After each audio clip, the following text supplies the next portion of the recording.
तो नमस्कार भाई लोग, क्या हाल चाल हो। एक बार फिर से स्वागत है एक नए ब्लॉग में। तो जैसे कि बता दें तुरंत के भाई, जैसे कि हम काल की वीडियो डाल ले रहे और आज की वीडियो में बता दें तुरंत के हम अक्सर यही बगीचों में आए बड़ा बढ़िया लगा। तो यही में अकेलापन मिला हमें और जनबा करा लोगे कि वीडियो बनाओ जो ना खाली जगह चाहिए, एकदम अकेला अकेला रही तब जो ना खुल के बोल पैबा, है ना। तो हम तुरंत के बता दी कि हमारी उम्र लगभग भाई 30 के ऊपर है हुई ये टाइम, ठीक है। 30-32 लगभग हुई, 35 के कम में है, 30 के ऊपर है। तो भाई साहब जब हमारे मोची का रे खाई लल ना, पढ़े में उतना हमारा दिमाग लगत ना रहल। 10-12 का पढ़ाई कंप्लीट करने के बाद हम निकल गए बम्बई। घरे के कंडीशन भी ना ठीक रहल यार, घरे के कंडीशन ठीक ना रहल और पढ़े में उतना मन ना लगत रहल। मतलब कंडीशन ठीक ना रहल, माहौल ना सही रहल, ये बदे पढ़े मन मन ना लगे। तो हम निकल गए बम्बई और वो टाइम जो ना हमारे खाली रे खाई लल, मोची के जो ना खाली रे खाई लल। तो बम्बई निकल गए भाई और वहाँ जो ना हेल्परी चालू करे। हेल्परी ये फिटर फैब्रिकेशन जो ना लाइन है, लोहा लाइन में। अब तो लोग जनता में बहुत जने, अपने यूपी बिहार में बहुत जने हुए फील्ड में, बहुत जने। तो ये फील्ड में जो ना चालू कर दिली हेल्परी। बम्बई में साल भर हेल्परी करे भाई। और वो टाइम जो ना 65 रुपये 8 घंटा के मिले हमारे। तो 65 रुपये 8 घंटा में हम नौकरी के ले ला दोस्त लोग।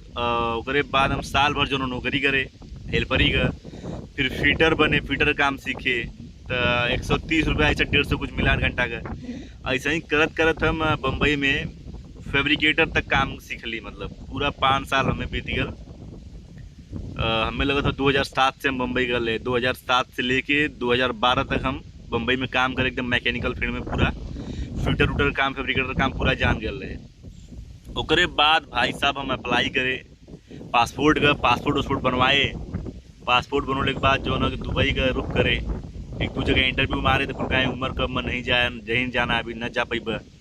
उसके बाद जो ना ऐसा ही हम फिर काम करे लगे। और एक बार एक चांस आयल दुबई का एक कंपनी का, वहाँ गए तो इंटरव्यू भयल। उसके बाद फिर बातचीत में करे कि नहीं आप काम किया वो लग रहा है। उसके बाद वो जो ना फिर वहाँ से वो कंपनी सिलेक्शन भल, वीज़ा मिलल, शारजा का टिकट, शारजा का कंपनी रहल दुबई शारजा में। वहाँ जो ना गए भाई साहब काम करे, लगभग पहले ही दाएँ गल रहे। उसके बाद तो वहाँ गए के बाद ऐसा लगल कि जैसे जेल में आ गली, एकदम रोआ रोहट जी हो गल रहल। जैसे पहले कहीं जीबा ना लोगों ने अपने मतारी बाप के छोड़ के, अपने देश के छोड़ के जहाज में बैठ के पहली बार जीबा, तो लगी हम कहाँ आ गए इस सारा। तो पहली बार गए भाई साहब तो वहाँ जो ना एकदम जेल की तरह लगल। ऐसे ही खींचत खींचत हम गली, अरे यार 2 साल में कैसे टिकट मिली, 2 साल बाद जाएंगे। और जो ना कि पासपोर्टो बहुत कंपनी हमने लग के रख लेनी, पासपोर्ट ना देती। तो 2 साल भाई साहब खींचत खींचत बड़ा दिन बीत गल। अगर जो 2 साल भाई खींचत खींचत बड़ा दिन बीत गल। ओकरे बाद जो ना 29 महीना बाद जो ना पहला टिकट मिलल हमके घर आओगे। एकदम चेहरा चेंज हो गल, बॉडी चेंज हो गल रहल, पतील सा रहली हम। जब अली घरे तो बड़ा खुशहाली रहल। 2 साल पे 2 महीना की छुट्टी रहल। फिर आए, फिर गए, फिर 1 साल बाद आए जो ना, 1 साल बाद आए। और फिर जो ना कि माया लग गल विदेश का। जनबा करा एक बार जब विदेश चल जाला कमाए तो ओके जो ना घरे या बम्बई या कहीं कलकत्ता दिल्ली के पैसा ना लुभावा। तो चल गए भाई, फिर दोबारा फिर आए। और फिर जो ना शादी पड़ल हमार, ये करत करत 2012 में कर ले, फिर 2017 में हमार शादी पड़ी गए। अब कंपनी ऐसा पकड़ ले रहल कि छोड़ा का नाम बना लेते रहल। फिर जब कंपनी में जो ना रिजाइन मार के आवे पड़ल घरे। फिर अली 2017 में शादी भयल। फिर रहे 1 साल घरे, मतलब घरे ना रहे, डायरेक्ट बम्बई रहे, पूना, पंजाब, घरे मिला के 1 साल रहे। उसके बाद चल गए फिर अफ्रीका। हम अफ्रीका चल गए। अफ्रीका में शट डाउन का जॉब रहल, 3 महीना बदे रहल। और धीरे धीरे काम खींचत खींचत 6 महीना निकल गया वहाँ। वहाँ बड़ी मजा आई भाई अफ्रीका में। तो अफ्रीका में 6 महीना काम करे। पहली बार उतना लंबा फ्लाइट में बैठल रहे, 10 घंटा लगातार, एकदम हालत ख़राब हो गल रहल। उसके बाद फिर 6 महीना बाद आए घरे। फिर घरे से घूम के गए बम्बई। फिर बम्बई में काम करे लगे कोनो कंपनी में। एक कंपनी में काम करत कर एक कंपनी से फिर से ऑफर आ गल। हमारे के संगी रहता दुबई, वहाँ से वो फ़ोन कर कि एक कंपनी में ऑफर है, आजा करेगा। गली बिल्कुल करेगा। तो वो टाइम यूट्यूब का इतना नॉलेज ना रहल। तो भाई साहब फिर से तुरंत एकदम इंटरव्यू दिए, फ़ोनों पे अप्लाई करे और तुरंत चल गए दुबई। वहाँ जो ना एकदम झाड़ के कमैली 4 साल नौकरी करे लगले। मतलब कोनो कंपनी जीबा नया नया तो काम कर बढ़िया मन भी लगी और बढ़िया लोग भी रहना वो टाइम शुरू में। फिर धीरे धीरे बीतत बीतत टाइम जो ना तोहरो बोर जिंदगी हो लगी। और जे वहाँ संगे काम करे वाला हो स्टाफ में वर्कर तो बढ़िया आदमी रहे ना, स्टाफ में जो है वो सब एकदम लगा उंगली करे। तो 4 साल हो तो एकदम नाकी में हमारे दम हो गल वो कंपनी में एकदम भाई, बुराई पे बुराई ऐसा, मतलब अरे हमारे 15 साल हमें काम करत हो गल, ऐसे ही छोड़ दे हम। 4 साल में एकदम नकुला में कुछ दम कर देना, एकदम परेशान होकर जो हम छोड़ छाड़ के आ गए।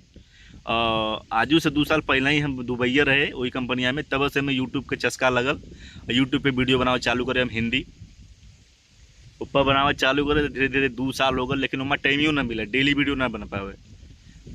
अपन कामों करत हुआ तो हैं काम करवा तो कुल टाइम ना मिलेला। तो फिर धीरे धीरे अपा चस्का लगल और हर कंपनी का बात सुनत सुनत एकदम गुस्सा मार दिली रिजाइन हो कंपनी में। और रिजाइन मार के भाग गुस्सा से हम आ गए घरे।